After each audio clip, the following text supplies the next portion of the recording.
നമ്മളൊരു ദുഃഖവാർത്തയോടുകൂടി തുടങ്ങുകയാണ് കേട്ടോ. പ്രിയപ്പെട്ടവരെ, ജനങ്ങൾക്ക് ഇരുട്ടടിയായി. രാജ്യത്തെ ഇന്ധനവില വർദ്ധിച്ചു. പെട്രോളിനും ഡീസലിനും ലിറ്ററിന് 3 രൂപയിൽ കൂടുതലാണ് വർദ്ധിച്ചിരിക്കുന്നത്. അനിവാര്യ വില വർധനയെന്നാണ് കേന്ദ്രത്തിന്റെ വിശദീകരണം. കോടികളുടെ നഷ്ടമുണ്ടെന്ന എണ്ണ കമ്പനികളുടെ സമ്മർദ്ദത്തിന് പിന്നാലെയാണ് വില കൂട്ടിയത്. ദില്ലിയിൽ പെട്രോളിന്റെ വില 97.77 രൂപ, ഡീസൽ 99.67 രൂപ.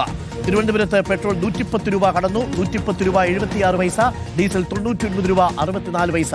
കൊച്ചിയിൽ പെട്രോളിന് 108 രൂപ 76 പൈസ, ഡീസൽ 97 രൂപ 65 പൈസ. കോഴിക്കോട് നഗരത്തിൽ പെട്രോളിന് 109 രൂപ 7 പൈസ, ഡീസൽ 97 രൂപ 96 പൈസ. കോഴിക്കോട് റൂറലിൽ പെട്രോളിന് 109 രൂപ 37 പൈസ, ഡീസൽ 98 രൂപ 23 പൈസ.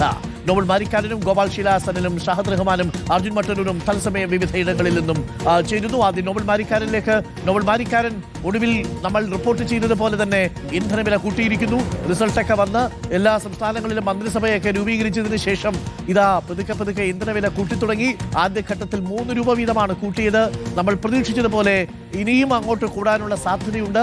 കേന്ദ്രം പറയുന്നത് ഇത് അനിവാര്യമായ വർധനയെന്നാണോ? Nobel Marikkaran, good morning.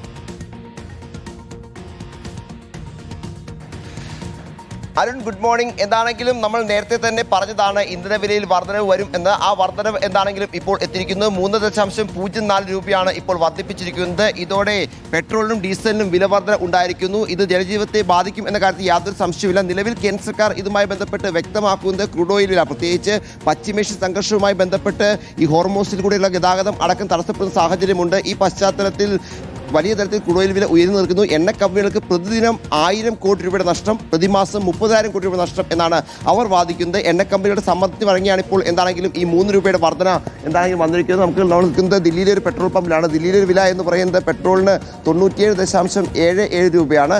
അതോടൊപ്പം തന്നെ ഡീസലിൻ്റെ വിലയിലും മാറ്റങ്ങൾ ഇന്നിപ്പോൾ ഉണ്ടായിരിക്കുന്നു. ഡീസൽ വിലയാണെങ്കിൽ 99.67 എന്താണ് ദില്ലിയിലെ വില. നമ്മൾ നിൽക്കുന്ന പമ്പിലേക്ക് രാവിലെ പമ്പിൽ പെട്രോൾ അടിക്കാനൊന്നും അധികം ആളുകളൊന്നും വന്നിട്ടില്ല. എന്നാലും അവരുടെ പ്രതികരണം കൂടി തേടാവുന്നതായിരുന്നു. നിലവിൽ ഇപ്പോൾ കേന്ദ്ര സർക്കാർ വർദ്ധിപ്പിച്ചിരിക്കുന്ന ഈ വില വർധന ജനങ്ങളുടെ യാത്രാ ചെലവ് വർദ്ധിപ്പിക്കും. അതുമാത്രമല്ല, ഇനിയിപ്പോൾ പാചകവാതക വില കൂടി, പ്രത്യേകിച്ച് ഗാർഹിക പാചകവാതക വില കൂടി വർദ്ധിക്കാനുള്ള സാഹചര്യം ഉണ്ട് എന്നാണ് നമ്മൾ മനസ്സിലാക്കുന്നത്. അതുകൂടി വന്നു കഴിഞ്ഞാൽ വലിയ തരത്തിലുള്ള ഇരുട്ടടിയായിരിക്കും ഉണ്ടാകാൻ പോകുന്നത്.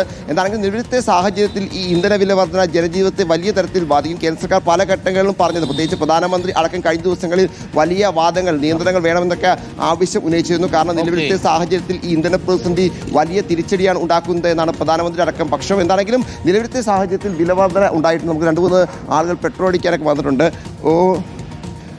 अभी डीजल और पेट्रोल का रेट बढ़ा है क्या? सर अभी बाद में बात करेंगे क्योंकि अभी बिजी हैं, हम जा रहे हैं. സംസാരിക്കാൻ താല്പര്യമില്ലെന്നാണ് പറഞ്ഞത്. എന്താണെങ്കിലും ഈ अभी डीजल और पेट्रोल का रेट 3 रुपया बढ़ा है क्या बोलना? അവിടെ കാര്യമായ പെട്രോളും ഡീസലും കൂട്ടിയതൊന്നും ആർക്കും വലിയ കാര്യമല്ല. ആർക്കും ഒരു പ്രശ്നം ഇല്ലെന്നാണോ? അതെ. കൊച്ചി കേരളത്തിലേക്ക് വരുമ്പോഴാണ് എല്ലാം ഈ കൃത്യമായ കണക്ക് കൂട്ടിയൊക്കെ ജീവിക്കുന്ന മനുഷ്യരെ സംബന്ധിച്ച് 3 രൂപ വർദ്ധിക്കുന്നു എന്നുള്ളത് ചെറിയ കാര്യമല്ല. പ്രത്യേകിച്ച് ഡീസലിന് വർദ്ധിക്കുമ്പോൾ അത് മറ്റ് ഉൽപ്പന്നങ്ങൾക്ക് കൂടി വില വർദ്ധിക്കാനുള്ള സാധ്യതയുണ്ട്.